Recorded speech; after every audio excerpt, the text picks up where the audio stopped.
Hi, my name is Peter. I'm a Chicago Public Library worker over at the Sherman Park Library. This is Snacks in the Stacks. Today, we're going to be getting into some good old-fashioned fried chicken and whole-cut fries. To help in the recipe, though, we are going to be looking to Chef Matty Matheson's Homestyle Cookery.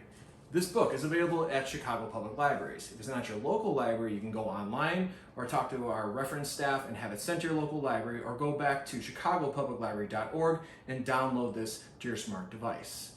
Matty Matheson is a well-known chef online, has toured the world learning different techniques and cooking styles from traditional to variations of his own. This book is filled with nothing but knowledge if you're looking into cooking. He's a very funny and a very interesting man to watch and learn from online also. Let's get into it.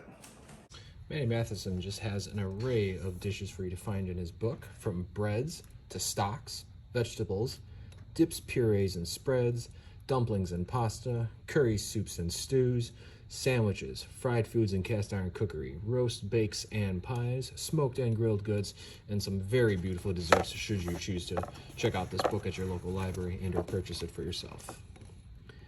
He does a nice homage to Chicago Italian beef. When he was here, he couldn't stop talking about it. He has his own rendition of it, for which it sounds very delicious. He also loved our Chicago-style bone-in pork chop sandwiches. He loved it so much that he also put a rendition of it in his book. The book is just chock-filled with beautiful visuals to see how you want your finished products to look. There's Matty right there chopping some wood. Just beautiful visuals.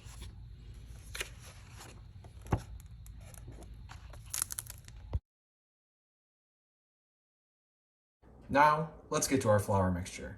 We have 2 to 3 cups of all-purpose flour in a tray here. Our seasonings today, we'll be using 2 tablespoons of garlic powder, 2 tablespoons of onion powder, 1 tablespoon of cayenne pepper, 1 tablespoon of smoked paprika, and 1 tablespoon of regular paprika. This is what I like in my flour mix, and this is what we'll be putting in momentarily. Add your spices and start to whisk your flour.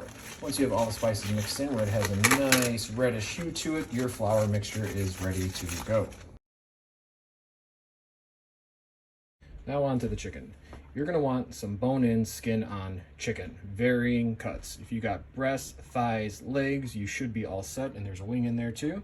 Buy local if possible, but you can also go to most grocery stores and just buy a split chicken on the side somewhere, usually in a family package of sorts. Okay, we got our chicken ready to rock, so let's just do a wing while we're at it. Put it in the flour, dab them around, throw some on there. Be sure to always wash your hands when working with raw chicken.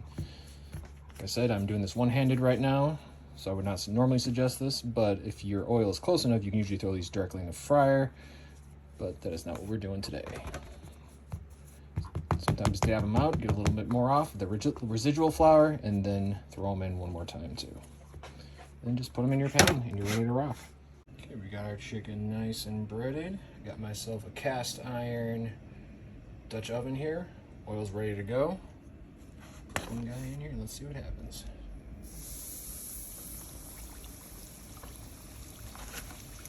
Try to get your temp right around 300 to 325 for frying.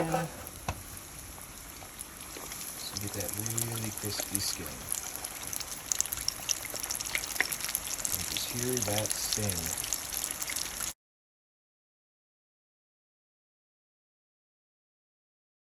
Now we're going to get into our French fry preparation. First, you're going to want some russet potatoes. Give them a nice good once over in the sink, get all that little bit of dirt off of them, and you are going to want to cut them sideways into thirds, just like so. Then you want to take them like that. You can do one at a time if you wish, and then again, cut them in thirds so they are French fry in shape. Do so with the rest of them. Before you fry your fries, you're going to want to dab them down with a paper towel. If you have a clean rag of some sort, you want to save and not use the paper towels, you can do that on a flat surface. Just make sure you get all the moisture out of these as much as possible before we throw them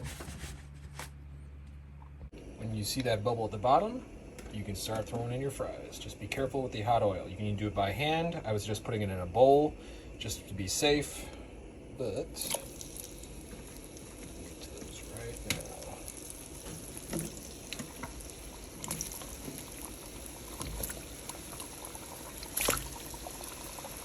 make my own rule.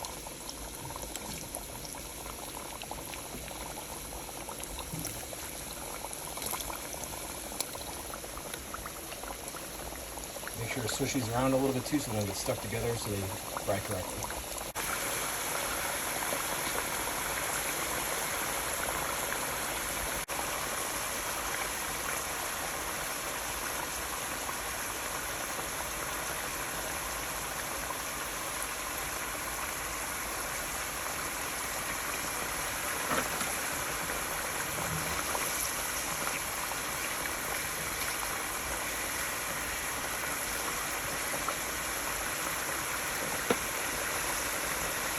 When your fries are getting ready, they will speak to you with their color.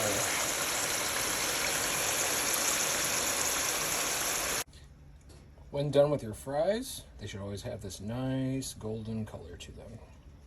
I'd say do a little pre-salt, just give them a little tiny so it sticks to it, but we're going to finish these off with a little bit of sea salt too.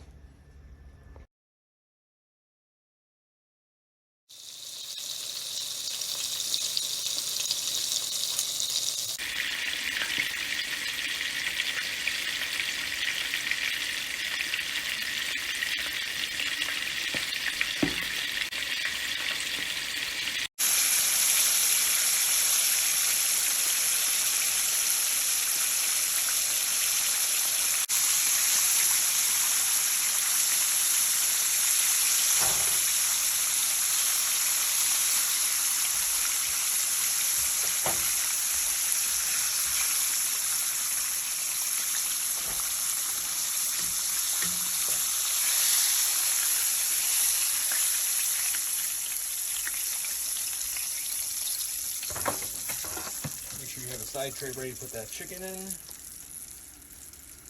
you have a thermometer, you can test your chicken also to make sure that it's perfectly cooked through.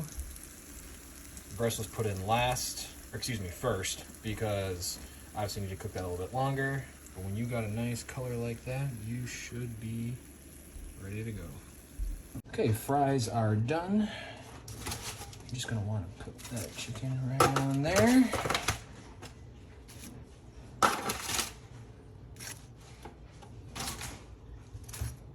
Then finish off with a little sea salt.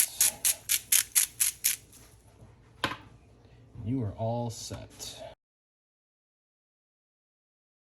Okay, let's test this out.